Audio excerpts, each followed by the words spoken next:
They may have held hands once, but this so-called special relationship is now being tested by a series of presidential tweets. First, from the account of a far-right anti-Muslim group called Britain First, Donald Trump retweeted 3 inflammatory videos to his 43 million followers. The first claimed incorrectly to show a Muslim migrant attacking a man on crutches. When challenged, the White House said the videos might not be real, but the threat was. I think that both Theresa May and a lot of the other world leaders across this country, across the world, know that these are real threats that we have to talk about. I think Europe has seen that a lot firsthand, and something the president wants to continue to talk about and continue to make sure that we're dealing with. Theresa May is on a tour of the Middle East, but her official spokesman said the president had been wrong to share the posts. It was that condemnation which prompted a Twitter outburst from Donald Trump's account. He told Theresa May not to focus on him, but to focus on the destructive radical Islamic terrorism that is taking place within the United Kingdom.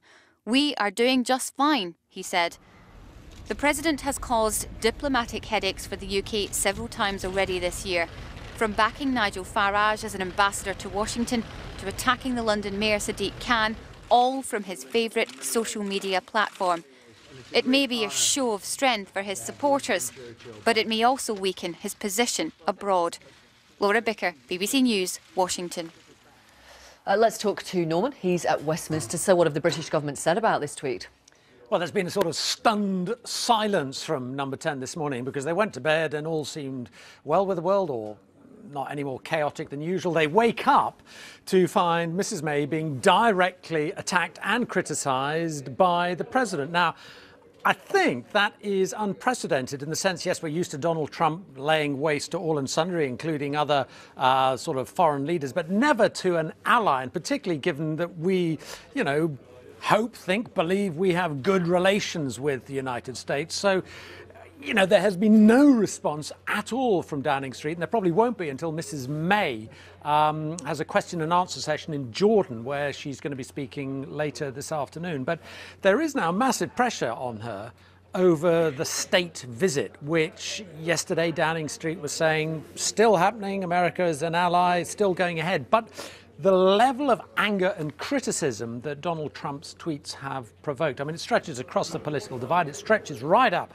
into the cabinet. I was particularly struck, actually, by Sajid Javid, the tweet that he fired off last night. And you get the sense he is personally incensed. Let me just read you what he actually said. He said, "So POTUS has endorsed the views of a vile, hate-filled, racist organisation that hates me and people like me. He is wrong, and I refuse to let it go and say nothing." You get a real sense of his personal anger. Slightly less angry was the Cabinet Minister David Gauke this morning, but he is normally, fairly mild-mannered sort of bloke, and even he was criticising the president.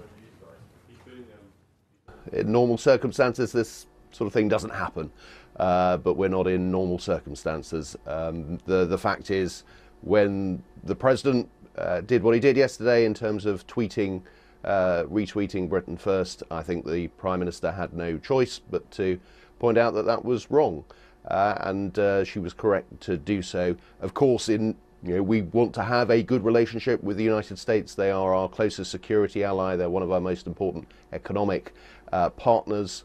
And we want to have that close relationship, and we need to engage with the United States, including the President of the United States.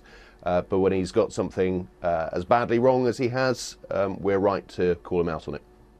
Mr Gauke went on to say that he thought it might be, quote, educational for the president now to come to Britain as part of that state visit. But quite apart from the controversy over the state visit, this matters because there is a question mark now about relations between Mrs May and Donald Trump. And remember, this was sort of a key part of Mrs May's sort of diplomatic offensive when she became Prime Minister. There was that famous handy moment in the White House.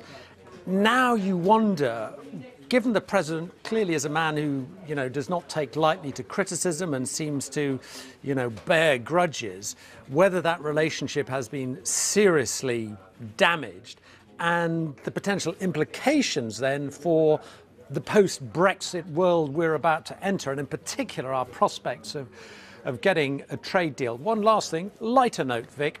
the president initially tweeted the wrong Theresa May. He tweeted a lady called Teresa Scrivener, who has just 6 followers. I looked a few moments ago. She's still only got 6 followers. Maybe it'll go up during the day.